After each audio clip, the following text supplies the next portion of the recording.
આ માટે અત્યારે મેં બટેકાને બાફીને લઈ લીધા છે અને મોટા કટ કરી લીધા છે. બાફતી વખતે નિમક એડ કરેલું જ છે આમાં, અને એકદમ સાવ ગળી જાય એટલા બાફવાના નથી. નોર્મલી તમે પ્રેસ કરો તો બટેકું આખું રહે એ રીતના બાફી લેવાના છે. આ તમે ફરાળમાં ખાઈ શકશો. સિંગોડાનો લોટ બજારમાં ઇઝીલી મળે છે, એ લીધો છે. આ બી ફરાળી જ હોય, બટેકામાંથી બને છે એટલા માટે. હવે એક બાઉલમાં આપણે જે બટેકાના ડાયસીસ કરેલા છે એ એડ કરી દઈશું અને એમાં સિંગોડાનો લોટ સ્પ્રિંકલ કરી દઈશું અને એકદમ પ્રોપરલી મિક્સ કરી દઈશું. બધા બટેકા કોટ થઈ જાય એ રીતના.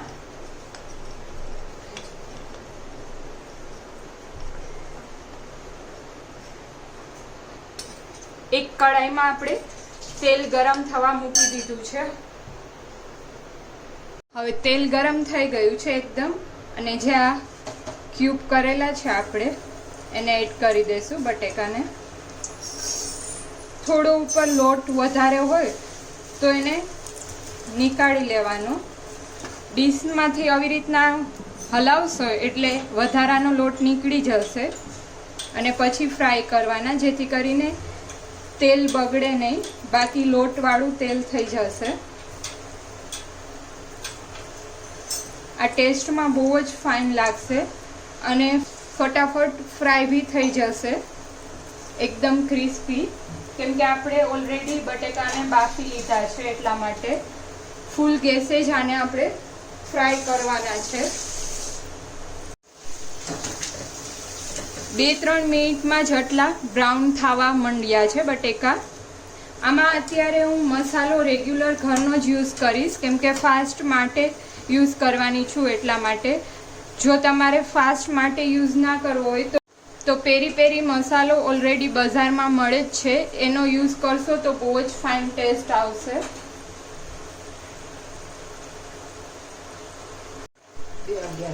એકદમ હલાવતું રહેવાનું.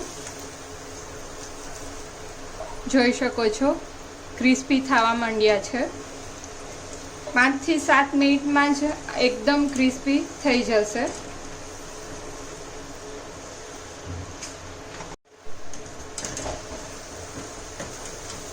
તો એકદમ ક્રિસ્પી થઈ ગયા છે. આવી રીતના હલાવીએ છીએ તો બી અવાજ આવે છે, આપ જોઈ શકો. હવે આમાં મસાલા કરી લેશું અને ગેસ ઓફ કરી દેવાનો છે. એક બાઉલમાં લઈ લીધા છે. હવે આમાં મસાલો કરી દઈએ. આમાં મેં ચાટ મસાલો પ્લસ આપણે જે જલજીરા મસાલો આવે છે એ એડ કર્યો છે, થોડું લાલ મરચું પાવડર એડ કર્યું છે અને થોડું સુગર પાવડર એડ કરેલ છે. જો તમને સુગર પાવડર ના ગમે તો તમે સ્કીપ કરી શકો, પણ જલજીરા મસાલો એડ કરજો, જેનાથી બહુ જ ફાઇન ટેંગી ટેસ્ટ આવશે. અને પ્રોપરલી મિક્સ કરી દઈશું. એવું લાગે થોડું હજી એડ કરવું હોય તો વધારે એડ કરી શકો, અને પ્રોપરલી મિક્સ કરી દેવાનું. તો રેડી છે ક્રિસ્પી એવા ફ્રાઈડ પટેટો. બહુ જ ટેમ્પટિંગ લાગી રહ્યા છે. આપ બી આ રેસીપી જરૂરથી ટ્રાય કરજો અને મને કમેન્ટ કરી અને જણાવજો તમને મારી રેસીપી કેવી લાગી એ. Thank you friends for watching my video.